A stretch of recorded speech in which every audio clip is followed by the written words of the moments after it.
What's going on, guys? Chadwick here, macro and real estate strategist. Always trying to help you guys build out the best portfolio for your financial bottom line. That's why we're here, and we wanted to deliver you an important video because with the geopolitical tensions that we're seeing around the world, guys, it's you know we like to think history won't repeat itself in the crypto sector because typically what would happen right now is we would start seeing an unwind very aggressively in people's crypto portfolios, especially people with actual real money.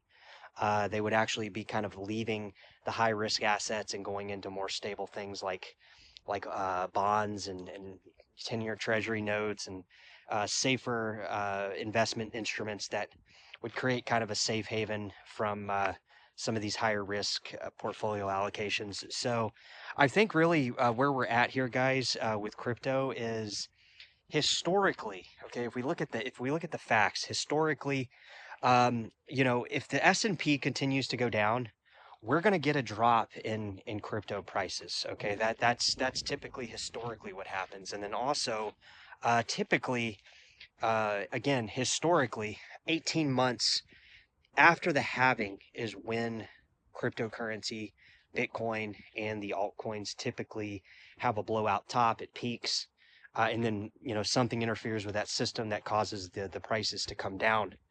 Um, Now, obviously, guys, this being a crypto focused channel, an investment focused channel where we look at the macro economy, we don't really want that to happen, right? We don't really want to see crypto positions, um, get liquidated and people lose any enthusiasm over the crypto space. But this is historically what typically happens.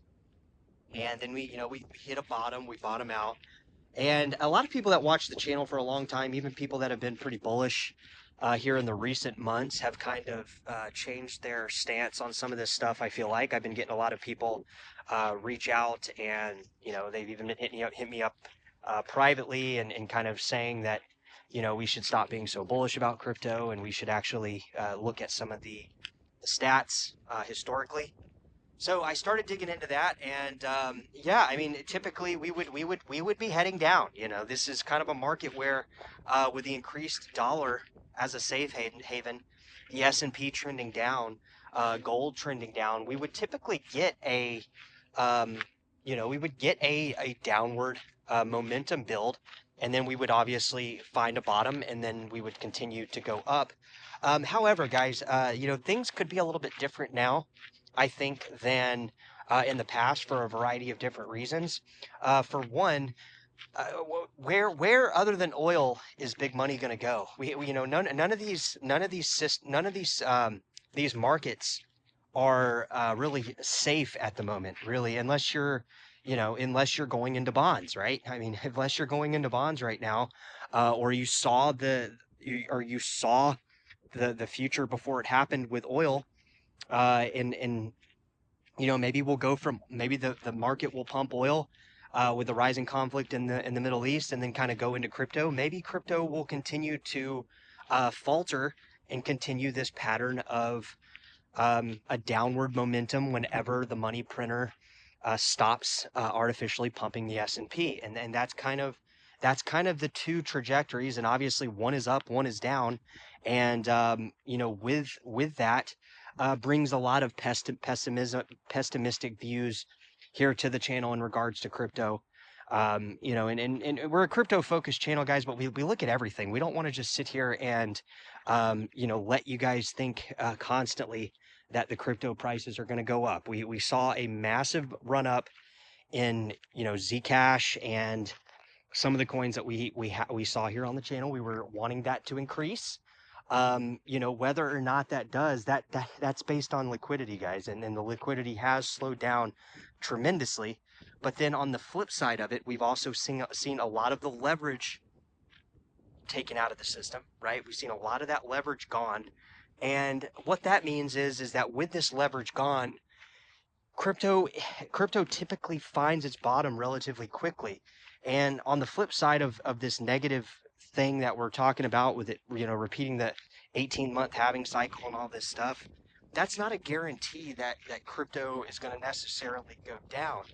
I think if we saw the crypto markets potentially uptick in a direction pretty aggressively like we've seen in oil, I really think that crypto would actually it would actually garner a lot more attention from the retail sector rather than just hedge funds and institutions and you know the big capital.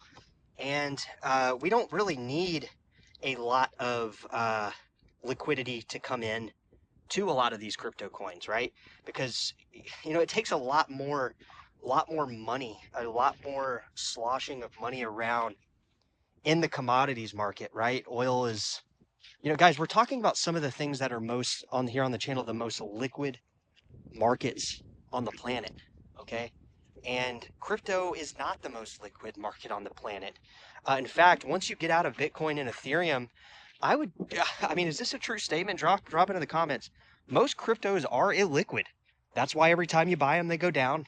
Every time you sell them, they go up because of the slippage that's built in by the wash orders and the spoof trading and all these crypto exchanges kind of manipulating the price. But on the flip side of that, if we get if we get a spike into cryptocurrency like we saw into oil, I do feel like that would catch the retail crowd much more aggressively than retail traders sitting on the sidelines trying to play oil ETFs and short the oil ETFs. And a lot of these people can't even open up positions in oil. Really, they don't even. A lot of the portfolios aren't even large enough for that. So it would gain a lot more headline news, I think, from a standpoint of crypto returning to a safe haven to comparatively to inflation and things like that.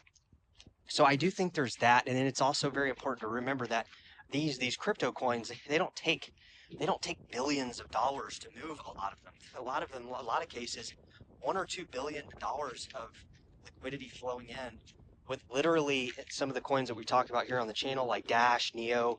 It would make it jump 1, 2, 300%. And we have seen over the last couple like week or two, we have seen somewhat of a stabilization in the crypto markets. I mean, the crypto markets haven't been really performing that bad in retrospects to how we view the crypto markets as traders and holders, as enthusiasts of the space. So, there is all that. And then also, with these coins, like on a side note, it does seem like some of these Neo tokens, like Ontology, NXN. There has been a little bit of an action around this neo smart economy sector again within crypto. I don't know if anybody's noticed it. Probably not. I mean, it's so small.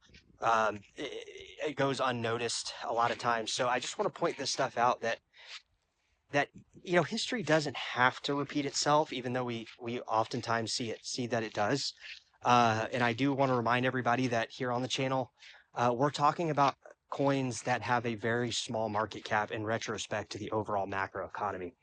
I mean, if you look at some of this stuff compared to oil, it's not even in the same conversation. So it's important to realize the numbers, the liquidity spreads, the market caps, because if we don't understand the math behind it, we never can really understand where we're positioned in it. Because if the math is only predicated on the spot price, yes, that's the most important thing. However, when you zoom out and you look at some of the macro factors that influence that spot price, you see that it doesn't take the type numbers to move it comparatively to other markets, right?